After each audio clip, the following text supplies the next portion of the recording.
আসসালামু আলাইকুম। আর গার্ডেনে আপনাদের সকলকে স্বাগত। আজকে বুঝতেই পাচ্ছেন আমি ক্যাপসিকাম গাছের পরিচর্যা দেখাবো বলেই আর কি গাছ দুটো নিয়ে এসেছি। আরও কিছু ক্যাপসিকাম লাগানো আছে, তো এই দুটো গাছের পরিচর্যা দিয়ে আপনাদেরকে দেখাবো যে সারা বছর ক্যাপসিকাম করবেন, ছোট ছোট জায়গাতে করতে পারবেন। আর তার লাগানো থেকে শুরু করে মানে ফুল ফল ধরা পর্যন্ত কি কি যত্ন নিলে ক্যাপসিকাম আপনি সারা বছরে গাছ ছাদে রেখে দিতে পারবেন, আবার সেখান থেকে ফলও পাবেন। তো কিভাবে যত্নটা নেব তারই আর কি ভিডিওটা আজকে দিচ্ছি। আর ভিডিওটা আপনারা স্কিপ না করে পুরোটাই দেখতে থাকুন, আপনাদেরই কাজে আসবে। যারা এখনও সাবস্ক্রাইব করেনি প্লিজ তারা সাবস্ক্রাইব করে বেল আইকনটি অন করে রাখুন। তো এই দেখুন গাছটা এখন ফুল এসেছে, ক্যাপসিকাম একটা ধরে গেছে অলরেডি। আর গাছটা খেয়াল করছেন হয়তো একটু ঝোপালো হয়েছে, ছোট হয়েছে। গাছ এরকম ছোট সাইজেরও হবে, ঝোপালোও হবে। তো এর ট্রিকটা কি সেটা আগে দেব। আর তার আগে আমি বলবো যে গাছটা আমি লাগিয়েছিলাম কি ধরনের মাটিতে। এটা হচ্ছে 1 নম্বর পয়েন্ট। 1 নম্বর হচ্ছে যে আমি গাছটা লাগিয়েছি 60% মাটির সাথে 40% ভার্মি কম্পোস্ট বা গোবর সার দিয়ে। আর তার সাথে আপনারা একটা টব পিছু মানে এখানে আমি একটা গ্রো ব্যাগে করেছি, এই গ্রো ব্যাগে 2 টিস্পুন আমি নিমখোল অ্যাড করেছি। আর নিমখোল না থাকলে আপনারা 1 টিস্পুন হলুদ গুঁড়ো ইউজ করে দিতে পারেন। মিক্সারটা মিক্স করে নিয়ে আপনাকে এই ধরনের পটে, এখানে এই পটে লাগিয়েছেন, এখানে একটা পটে ক্যাপসিকাম কিন্তু এর থেকেও ছোট পটে করা যায়, খুব বড় জায়গার দরকার হয় না। তাহলে পট সিলেকশন আপনাকে করতে হবে, খুব বেশি বড় দেওয়ার দরকার নেই। মোটামুটি 10 ইঞ্চির টব হলেই হয়ে যাবে। আপনি 8 থেকে 10 ইঞ্চির টবে ক্যাপসিকাম লাগাবেন। আর মাটিটা আমি যেভাবে বললাম ওইভাবেই আপনারা প্রতিস্থাপন করে রাখুন, হয় গোবর সার না হয় কম্পোস্ট সার। এই দুটো আপনাকে 40% করে দিতে হবে। তার সাথে নিমখোল আর হলুদ গুঁড়ো গিয়ে আমি মিক্সারটা আপনি টবে দিয়ে রেখে দিন, 1 দিন মতো রোদে ফেলে রাখুন। তারপরে আপনি বাজার থেকে যে ক্যাপসিকামের গাছ নিয়ে আসবেন সেটা লাগিয়ে ফেলুন।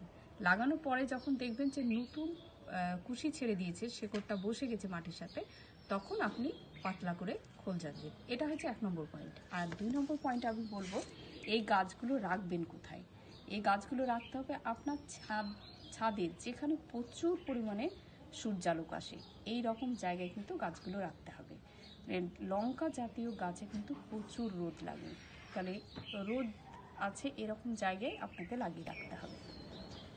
আর 3 নম্বর পয়েন্টে আমি বলবো যে জল কীরকম সিচুয়েশানে দেবেন আর খাবার কীরকম সিচুয়েশানে দেবেন।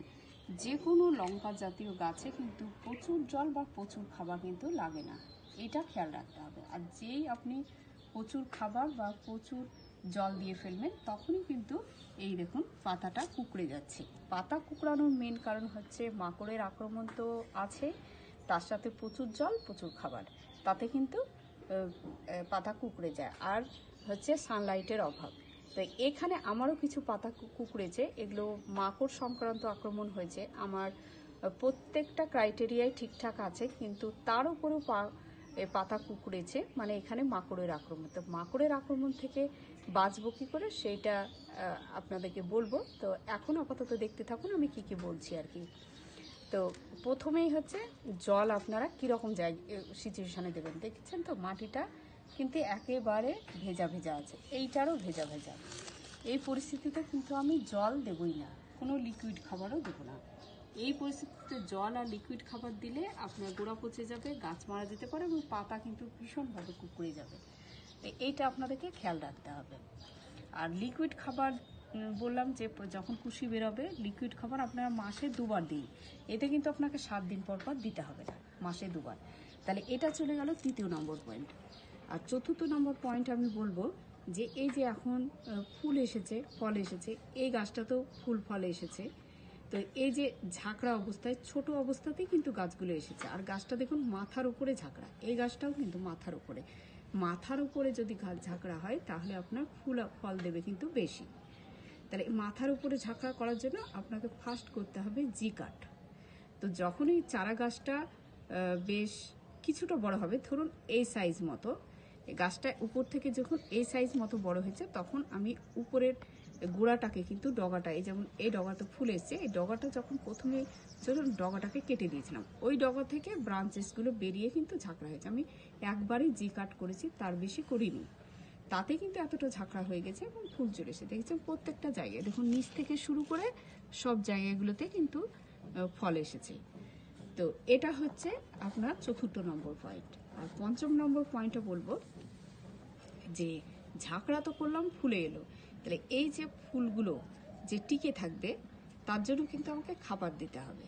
তো কি ধরনের খাবার এখন ইউজ করব? মানে ফুল চলে এসছে, এ দেখুন ফল চলে এসছে, তাহলে এই সময় আমাকে খাবার দিতে হবে পটাশিয়াম, ক্যালসিয়াম, ম্যাগনেসিয়াম, সালফার, এই জাতীয় খাবার, যাতে ফুল ধরে রাখে, ফল ধরে রাখে। তা আমি আজকে এই খাবারটাই দেব। আর খাবার দেওয়ার আগে কি করব, এইটা খুঁড়িয়ে নেব, কিন্তু চারপাশটা খুঁড়িয়ে নিয়ে আমি চারপাশে খাবার দেবো। আর জল তো দেবই না, এটা রোদে রেখে দেবো।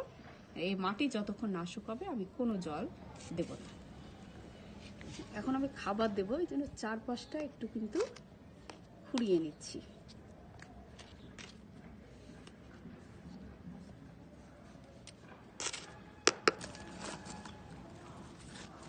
লঙ্কা গাছ কিন্তু গ্রো ব্যাগে ভালো হয়, গ্রো ব্যাগের জলটা অনেক দিন ধরে রাখে, তো ভালো হয়, আপনাকে জল দিতেও হবে না, একবার দিয়ে দিলে অনেক দিন পর জল দিলেই হয়ে যায়।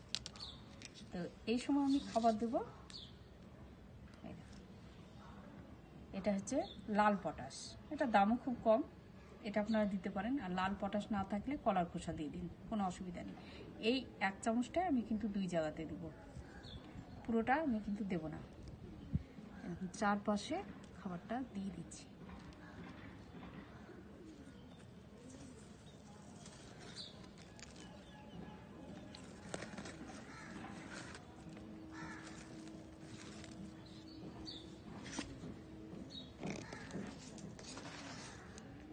আর এটা হচ্ছে মাইক্রোনিউট্রিয়েন্টস, এটা আমি বাড়িতেই বানিয়েছি।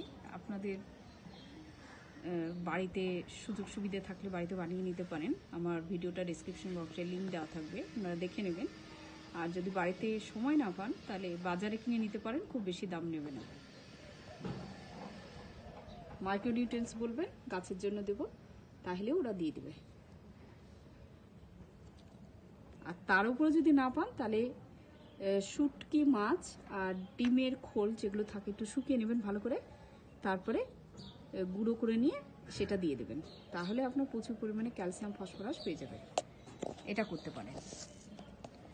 আর শিংকুচি, হাড়ের গুঁড়ো, এগুলোও দিতে পারেন।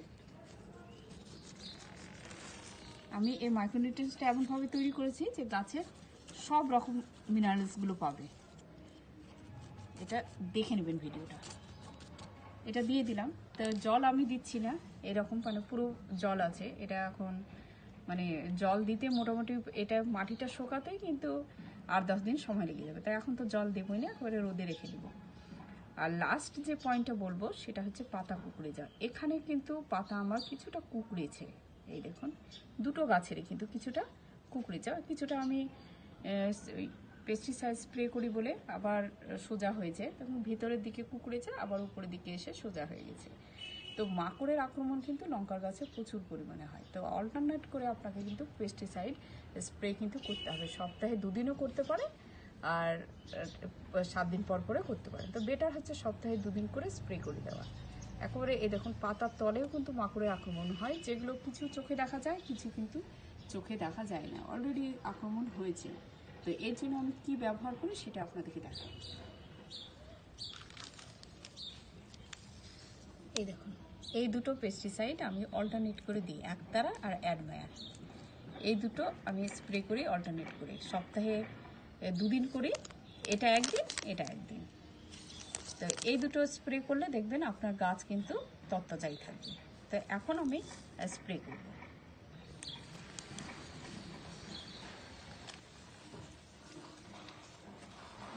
পাতার পিছন দিকটাতে কিন্তু স্প্রে করতে হবে, এটা আপনারা করুন, দেখবেন থাকবে না, পাতা কুকড়ানো থাকবে না। তো এটা কমপ্লিট হয়ে গেল, এভাবে আপনারা করুন। আমি 5 থেকে 6খানা পয়েন্ট বলে দিলাম, এই পয়েন্টের উপরে বেশ করে আপনারা ক্যাপসিকাম করুন, দেখবেন সারা বছর গাছ হবে, ঝোপালাও হবে, প্রচুর ফুল ফল দেবে।